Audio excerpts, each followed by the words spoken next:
Yo, what is up? This is DevineYGO, and so I'm gonna be doing a video on, I guess, kind of how I play War Rocks, because I know some of y'all are kind of wondering and like how I play the deck, and I don't know, but in this video, just gonna be going through some of the games that I've played on EDO Pro, and gonna show like kind of my thought process on why I do certain things. At the end of the video, I'll kind of explain the general game plan of the deck, even though the game plan is relatively simple. So I'll kind of just go through like some test hands with it, some quick test hands. I think I did that in the previous video, I think. Can't remember if I did, but anyways, the first match we have is against Vampires, and this is game 1. So they go ahead for the 1-for-1, ditching the Voivode to summon the Vampire Familiar. Familiar's effect, pay 500. It's gonna add the Fraulein. Summons the Shadow Vampire effect. Summons out Scarlet Scourge. Brings back the Voivode. Sets the deck Devastation Virus. And then pass the turn, I draw, standby, or during draw phase, I mean, activates the deck Devastation, sending the Shadow Vampire.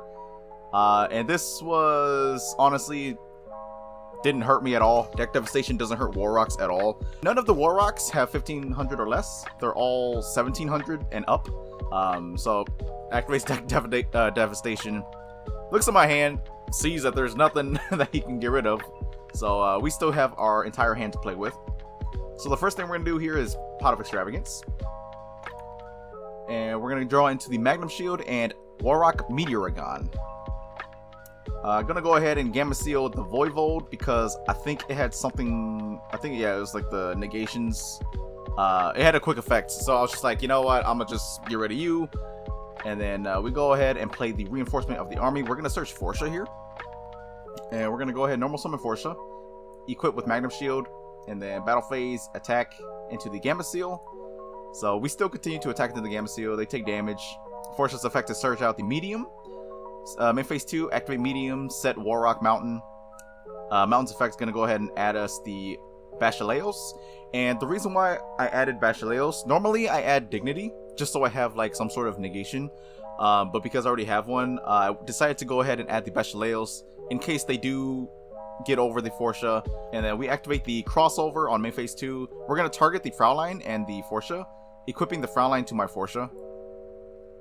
So that way they don't have that, pretty much that battle protection.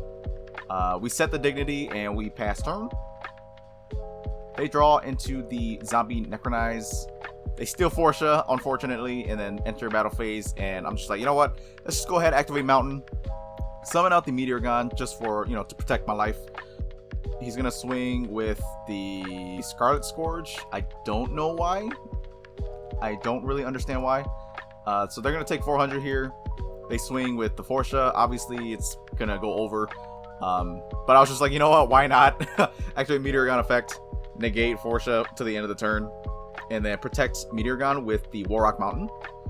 And then they go ahead and XC summon into the Sheridan. So he uses Sheridan's effect to target the medium to send to graveyard, I believe. Yeah, send it to graveyard. And, I mean, can't let that happen, so we activate Dignity to negate that. And then I believe he passes turn here. My turn, we just activate medium, set Warrock Mountain. Mountain's effect, we're going to add Forsha, I think. Yeah, and then summon Forsha, battle phase, summon the Basileos, and we're just going to swing over everything. Search Dignity, just in case, he had any monster effects. Just gonna boost up ourselves here, and then we just swing for game. And yeah, pretty self-explanatory. This deck just wants to get rid of your opponent's board, just get rid of everything, and then just unga bunga, just swing, swing, swing until our opponent's health has dropped to 0. And then on to game 2. So this is game 2 against Vampires, and I believe they still decided to go first. So they're gonna go ahead and activate the Foolish Burial, sending the Retainer, dumps the Familiar. Yeah, y'all see what's going on.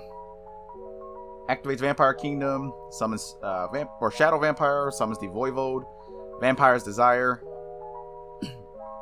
Goes into the Zombie Vampire effect. Dumps So he sends Econ, Fraulein, Crush Card Virus, and Vampire Takeover. And he made me dump Gamma Seal, Crossover, and Dignity.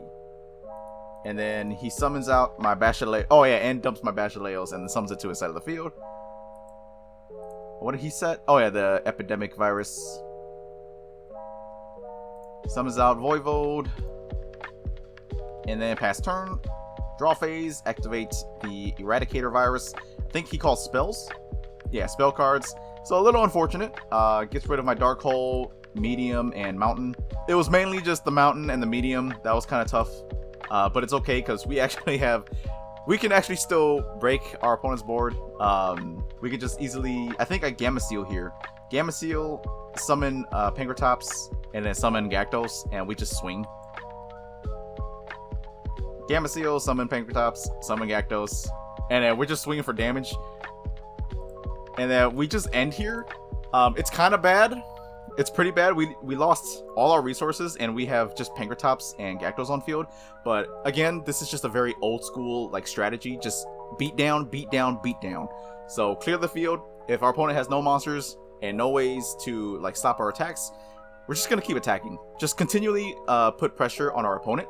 And so yeah, our opponent drops down to 4,700, and we just end turn here.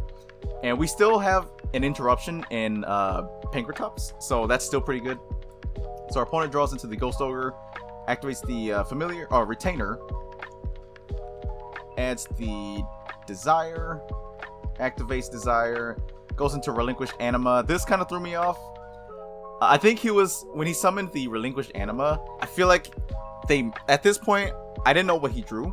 So I thought maybe he was trying to use Anima's effect to try and perhaps bait out my Pinkertops.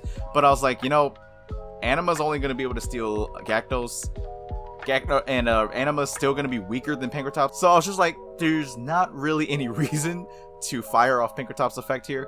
So I was just like, okay, that's perfectly fine. Steals the Gyarados and just passes turn. We draw into Forsha. Summon Forsha, and we're just going to swing Forsha, and as Forsha's effect, we're going to add the Basileos just in case they beat over Forsha, and then we'll just summon Basileos if that happens. Draws into the Vampire Ghost Ogre.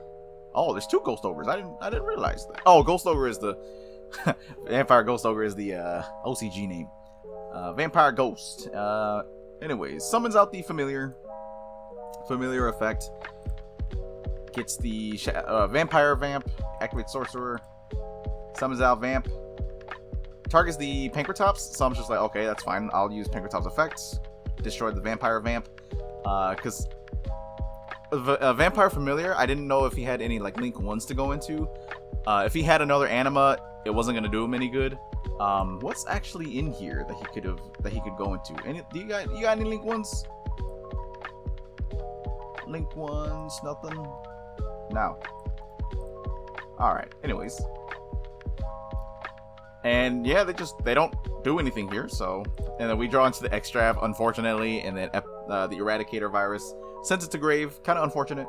But I think we just battle phase and attack. I think. Yeah, because we can't really do anything here. So, and then we add Warrock Generation because we can still add that. Set Generations and pass turn. And just sets the Ghost Ogre and the Vampire Domination. So we draw Extrav. Eradicator Virus is done now. It's out. The 3 turns is over. So we go ahead and activate the Medium.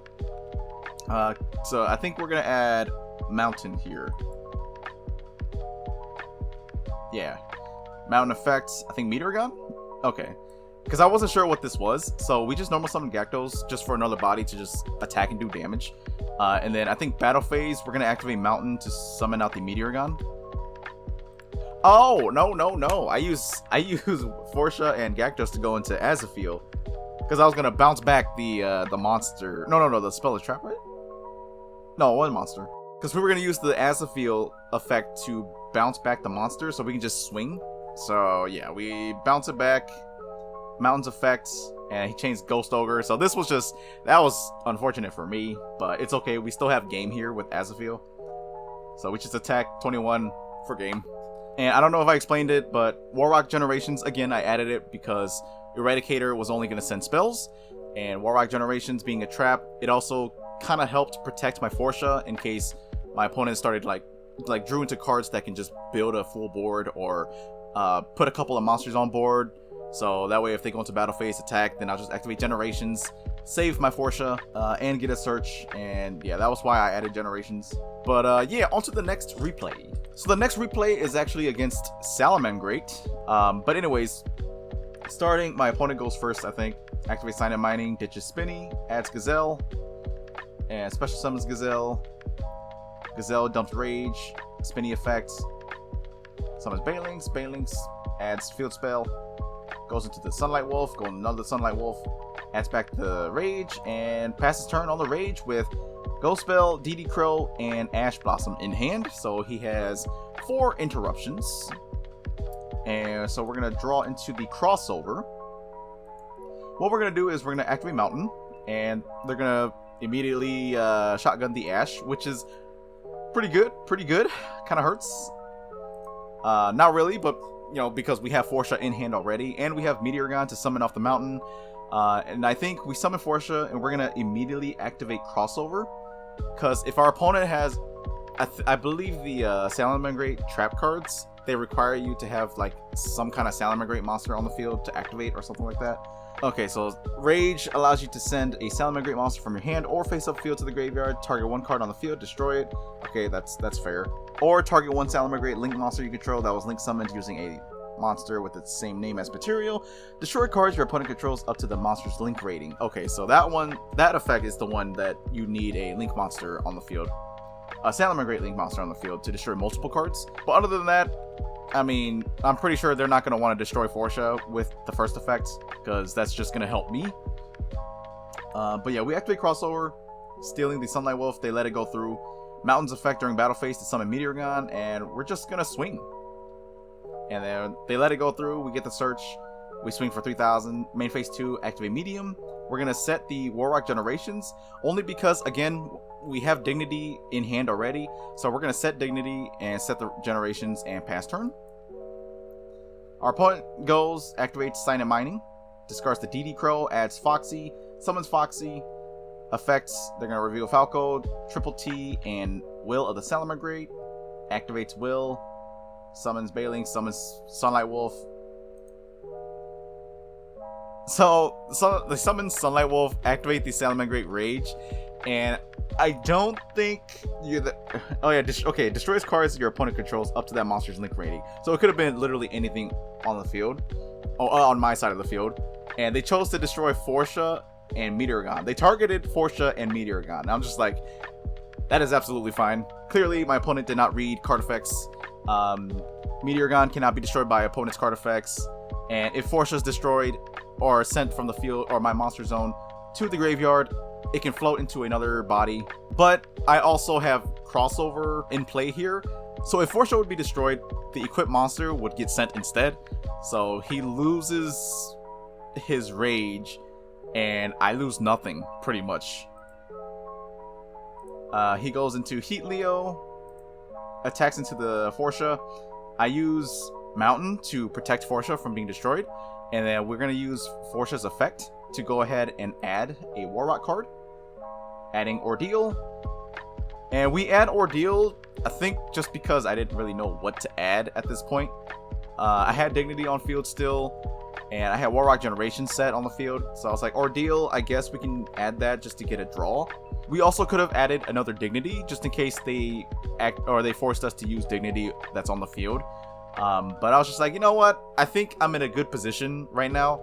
Our opponent has exhausted a lot of resources, and they made that misplay in activating the Salamangreat Rage to try and destroy my monsters, but they literally got nothing out of it. So I was like, okay, let's just go ahead and add Ordeal, and we'll see what goes from there. They pass turn, we draw into Gamma Seal, and I'm just like, okay, I'm gonna Gamma Seal just for the heck of it. Activate Ordeal, and activate Medium, activate, or search, we actually search Mountain, or we set Mountain. And the plan here was to set Mountain, activate Mountain, add Basileos. Battle phase, summon Basileos through Mountain effects, and then just pretty much swing for game.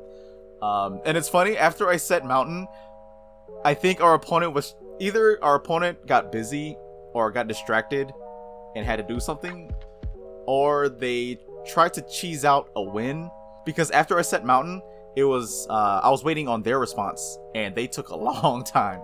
It was a good thing I left the timer on 3 minutes, because they went through a lot of that time. I mean, the timer didn't run out fully, but they ended up just DCing. Yeah, I think they were trying to get a free win there, but you know, I had all the time in the world, so I was just like, we can play this game. I literally just left the screen on and I just went on to do something else. But alright, on to the next one. Alright, so the next replay we have here is going to be Warrock against Necro's Drytron. So I thought this was interesting. It's like a fairy Drytron deck with like, I think it was like Megalith as well. But anyways, they're going to go ahead and go first, I believe. Activate the Cyber Emergency, adding the Alpha Thubin. Thubin's effect. Dump the Trishula, summoning the Alpha. Adds the Megalith Ophiel and summons the Manju. I'm just going to go ahead and let this play out. Because, I mean, y'all are going to see what's happening. And I'm pretty sure most of y'all already know how Drytron plays. So they go ahead and add the Megalith Unformed. Activates it. And they're going to go ahead and summon the full effect. Add the Trishula back. And from here, I'm just like, I don't really know what these Megalith cards do. I still haven't played against the Megalith Drytron deck enough to kind of understand how it plays or what it does. But from what I've been seeing in the past, I've only played against one Drytron Megalith deck ever in my life. And from what I saw, it was mainly just a bunch of recursion. Not really any interruptions or negates. It's just a bunch of recursion. And so from here, I was just like, okay, let's go ahead. Excuse me. We're going to go ahead and draw into the Dignity, and I think we're going to play Extrav here. So we're going to banish 6, draw 2, and we're going to go ahead and activate Dark Hole, and they're going to chain Fool. And I think Fool just lets them Ritual Summon on my turn as a quick effect. I was like, okay, that's a little questionable. I don't know why you would do that, because you're going to Ritual Summon, and then once the Ritual Summon resolves, Dark Hole is gonna come into play and just wipe out everything. So I was like, maybe they're gonna summon something that can't be destroyed by card effects or anything like that, or maybe they're summoning something that can float into something else. I don't know, but I was just like, okay, that's fine. So we Dark Hole, they chain, and they summon out the Megalith Phaleg. What does this card even do? I actually didn't even read it. You can discard this card. Ritual will summon one Megalith Ritual monster from your hand by tripping monsters. Okay, yada yada yada. Monsters you control gain 300 attack and defense for each Ritual monster in your graveyard. Okay, that's fine. That just goes to the grave anyways. Maybe they were just trying to get their Megaliths to the graveyard. Maybe, perhaps. Maybe that's what they were trying to do. I'm not 100% sure, but we're going to go ahead and activate the Mountain. Add the Forsha, I believe it was. Normal summon Forsha, special Gyarados by effect. And then I think we just go Battle Phase? Yeah. Summon Meteorgon with Mountain. And we just swing. We're just going to swing. And then we're adding Medium off of the Forsha. Our opponent's left with 1,000 health. Main phase 2, activate Medium. I don't know why my voice stuttered like that. But yeah, we're going to activate Medium. I think we set Generations. Yeah, Generations. Set Spirit, set Dignity, pass turn. And we're kind of set, I'm not going to lie. They normal summon the Diviner, and I think I activate Dignity here. Yeah. Activate Dignity. They activate Alpha Thubin to summon from the graveyard, and then they search. Activate, what is this? Meteonis Drytron. Summon Cross Sheep, and then activate Meteonis Drytron, summoning the Necros of Trishula, and I was like, okay, that's absolutely fine. If this, I think they were trying to use Trishula's effect to try and banish my cards, but I don't think they realized Medium's effect. So if they control a special summon monster, and I control a level 7 or higher Warrock monster, neither of us can activate monster effects on the field during main phase 1. So not only are they not getting Trishula's effect to banish my stuff, They're also not getting Cross Sheep's effect to draw 2 and discard 2. So this was a huge misplay on my opponent's part. And I think they just battle phase, yeah, swing. And we use Fortress effect to search. And they were just like, okay. After they swung, I think they surrendered. And yeah, we took the dub on that one. That was kind of funny. This is what happens when you don't read your opponent's cards. You make misplays like this. You commit too much to the board, thinking that things are gonna work out. But Medium here literally stopped him from doing anything. What they should have done was go to main phase 2 and then try to do all this stuff. He would have definitely broken my board. But I definitely would have been given another turn. That 100% would have happened. And it just would have depended on what I drew from there, I think. And also depends on what he banished. But anyways, onto the final replay I have for this video. And this is actually against Zombie Punk. Because I looked through the deck, they had Artifacts, Scythe, and... well, I mean, not just Artifact Scythe, but yeah, they had the Punk cards in here. So yeah, we're playing against Zombie Punk. And spoiler alert, we do lose this match. Quite unfortunate, but it's because I think we didn't draw enough, like, board-breaking cards to get rid of his stuff. But anyways, yeah, we're just gonna let this play out. My opponent goes first, and starts off with setting Ready Fusion, activates Jackalope. Yeah, a lot of stuff is just gonna happen here. A lot of danger shenanigans is gonna happen here.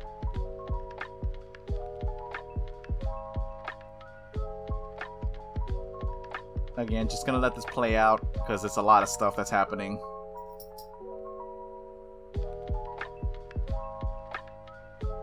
Gets Zombie World.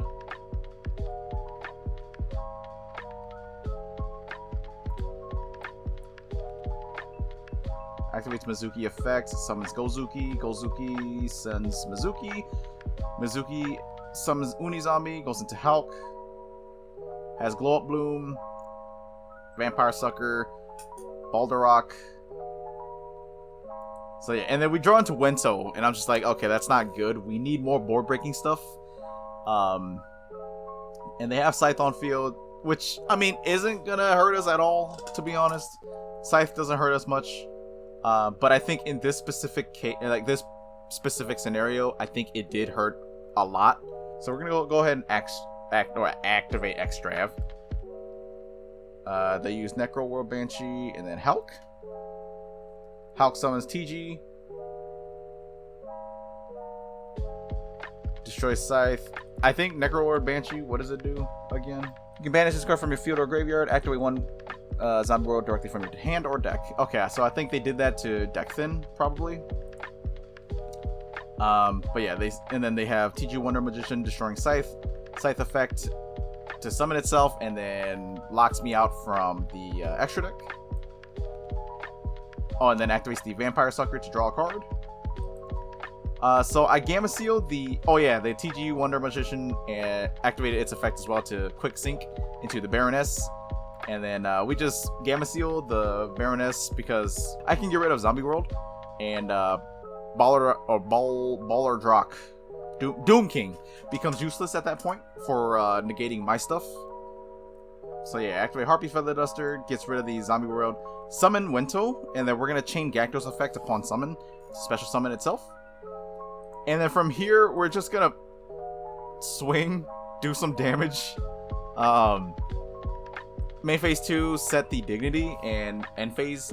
So what I wanted to do was actually go into Baguska, but because we got Scythe locked, can't really do that. And there was no point in summoning Mahmood or Mammoth, because I mean we already destroyed the Zombie World with Harpy's Feather Duster, and we weren't gonna save Harpy Feather Duster in our hand to use Mammoth's effect to destroy the Zombie World, because Doom King would have just negated it, and I didn't want to waste a Dignity on that. So anyways, yeah, we just passed turn, and our opponent draws into the Zeman.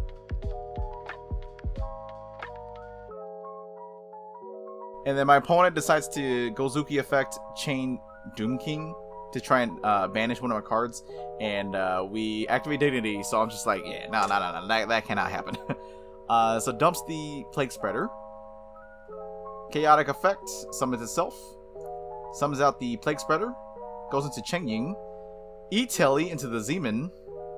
Goes into access code. Destroys Gyarados. Gyarados effects. I mean, it didn't matter what I summoned here. I just summoned the Meteorgon. Just in case maybe our opponent misplays in what he banishes. But Cheng-Ying's effect, he's gonna banish my Meteorgon and the Gyarados from graveyard, and then just swings for game. We summon Basileos here to kind of give us another turn. And I said he swings for game, but I totally forgot about the Basileos in the hand. So we're gonna top deck into Extrav. Extrav effect. I draw into Forsha and Generations. Yes. And I believe he had no more Link monsters to banish off. But he could use himself to destroy something on field. I think that's exactly what he does too. Draws into Droplet, access code, destroys the back row. Oh yeah. And then he uses Cheng-Ying's effect because access code was banished. Cheng-Ying's effect will allow him to banish another card on my field and in my graveyard, which was quite unfortunate. Banishes the Wento, and he just swings for game here. Well, he had no interruption, so I think if I drew Medium, I would have been fine. Medium or Mountain, I would have been fine. Because Medium will just search out Mountain. Mountain will search out Meteorgon. And then Battle Phase will activate Meteorgon's effect to summon itself. And then Meteorgon to swing into the access code to get rid of it. And then we'll use Meteorgon's effect to boost him up by 200, putting him at 2800. Unfortunately, we still aren't strong enough to get over the Cheng-Ying. But we would, at that point, we would have, our end board would be Meteorgon along with Medium and Warrock Mountain. Battle Phase, he swings into my Meteorgon with Cheng-Ying. I chain Meteorgon's effect upon attack declaration, negating Cheng-Ying's effects, so that way Meteorgon goes back to 2600, Cheng-Ying goes back to 3000. I'll take 400, and then I'll use Mountain's effect to protect my Meteorgon, and it'll buy me another turn to hopefully draw into something that will out his board, or to out his Cheng-Ying. It's not a solid plan, and it's not guaranteed me victory, but you know, it was something to give me a fighting chance, you know. But yeah, unfortunately, we did lose this duel. But, you know, it happens. You win some, you lose some. We got attacked for 6100. And yeah, that was game. So for some test hands, just going to show you guys the kind of hands you can realistically see with this deck. And again, this is going to be a blind second deck. You want to always go second with this deck, unless you side in to go first. But yeah, from here, we can just use Extrav. And we're going to banish 6 to draw 2. We get crossover and another Dark Hole, so this is good if our opponent has like some stuff, like some Omni Negates or Spell Negates. We can use Dark Hole to like bait out something, and then we just simply have another Dark Hole. And plus we have Feather Duster, so we pretty good, not gonna lie. But in terms of damage, not that good. Summon Gyarados, swing. That's really about it. Quite unfortunate because we didn't draw into our other monsters or our starters. It's weird to say starters in a Warrock deck because, like, technically your starters is Forsha, Medium, and Mountain. Preferably you want Medium, so that way you search Mountain, Mountain searches Forsha, and you still have all three. But yeah, from here we'll just, yeah, that's really all we can do is just blow up our opponent's field, summon Gyarados, swing with Gyarados. That's about it. Next test hand. Okay, we got Orpus, Gyarados, Medium, Shield, Mountain, and Basileos.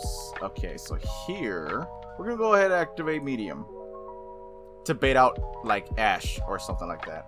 And you know, we'll just say they have Ash, so we'll just say no to the adding. If our opponent has monsters on field that we can actually destroy by battle, we're gonna go ahead and activate the Warrock Medium. We're gonna activate Medium's effect. We're gonna set the Ordeal. And then we're going to go ahead and activate Ordeal. And then we're going to normal summon the Orpus. And we're going to go ahead and chain Gyarados so we get more bodies on board to do damage. And from here, honestly, you could wait to use Magnum Shield on Basileos. But because I just want to swing for damage, just go ahead and hit him. We're going to use Magnum Shield. and equip it to Gyarados. We're going to equip it to Gyarados only because it kind of forces our opponent to kind of debate about getting rid of Gyarados via battle, if they can get over 3,800, or to get rid of them by card effect. And if they get rid of Gyarados by card effect, then it allows us to summon out Meteorgon from the deck. And Meteorgon is pretty much your go-to monster you want to like turbo out as fast as you can, because if you have Meteorgon on field, you can kind of like get over just about any board. That's probably over exaggerating a little bit, but he does help a lot in terms of breaking your opponent's board and cracking it and just getting over problematic monsters. And then battle phase, we're gonna go ahead and activate the effect of Mountain to summon the Basileos. And you know, we just swing, you know. Orpus effect, we'll go ahead and just dump out, I don't know, we'll just dump out the Basileos, why not? And then we'll go ahead and activate the effect of Basileos on field to boost up our monsters again by another 200. Swing with 42, and then swing with 31. And again, our opponent will most likely have like monsters here. So if we did destroy monsters, we would have drew into, oh, that's pretty bad, Meteorgon. We would have drew Meteorgon if we destroyed one monster, Forsha if we destroyed 2, and Dark Hole if we destroyed 3. But anyways, next test hand. We have medium, so that's already good. From here, we'll most likely Gamma Seal something, and then we'll activate medium. Go ahead, activate medium's effect. Search out the mountain. Mountain's effect. We're gonna go ahead and search out the Forsha. And it also kind of depends on what your opponent has as well. If your opponent already has problematic monsters on field, you could opt to just add the Meteor Gun instead, and then go to battle phase, Mountain's effect to summon Meteor Gun from hand. You could go that route. But if your opponent doesn't really have anything that problematic or that tough or difficult to get around, you can just simply add Forsha, because we have the Magnum Shield as well. Summon Forsha, activate Magnum Shield, equipping it to Forsha, becoming 36. Oh, not I lied. 3,400. Battle phase, and then just swing into whatever. We'll get our search after damage calc with Forsha. We'll go ahead and search out the Basileos just in case. And then we will just main phase 2, set dignity, set generations, pass turn. And remember, Gamma Seal would most likely be used here, but if not, we have Gamma Seal for next turn. So yeah, once again, Warrock, this build specifically is made to just break the board or crack the board and just swing. Swing, deal as much damage as you can, and just continuously put pressure on our opponent's life points until they make a misplay or they get too pressured and they do something wrong. And yeah, it's really just straight to the point. Like, really, I don't really know what else to say. You just want to keep pushing for damage. That's really about it. But anyways, that is my video on how to play Warrocks. I hope this was helpful. If it wasn't helpful, I do apologize. I tried my best. This video was pretty much made assuming you guys know what the Warrock cards do. So I apologize if I didn't explain cards thoroughly or enough. But anyways, again, hope the video was helpful. Hope you guys were able to take something away from it. But yeah, I got nothing else to say. If you guys have any more questions about the deck, on how to play it, or just any questions about Warrock in general, feel free to leave a comment or a question in the comment section below, and I will definitely do my best to try and get to it and answer those questions. And yeah, that's gonna do it for this video. Hope you guys enjoyed it. And this is DevineYGO signing out. Peace.